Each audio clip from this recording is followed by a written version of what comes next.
ওয়ানাদা নূহু ইবনাহু ওয়া কানা ফী মা'জিলিন ইয়া বুনাইয়া ইরকাব মা'ানা ওয়ালা তাকুম মা'আল কাফিরিন। সন্তান কানানকে ডাক দিল, ডাক দিয়ে বলছিল, হে আমার পুত্র, ওঠো নৌকাতে, অতএব তুমি আর কোনোদিন বাঁচতে পারবে না। যদি নৌকায় না ওঠো, ঈমান না আনো, তাহলে ধ্বংস হয়ে যাবে। সন্তান বলেছিল, হে আমার বাবা, হে আমার পিতা, শোনো, ইয়াসিমুনি মিনাল মা, আমি পানি থেকে বাঁচবো, আমাকে বাঁচাবে একটা উঁচু পাহাড়।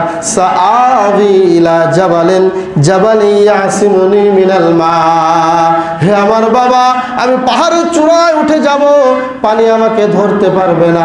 আমি পাহাড়ের চূড়ায় দাঁড়িয়ে থাকবো, পানি আমাকে সইতে পারবে না। বলেন নাউজুবিল্লাহ।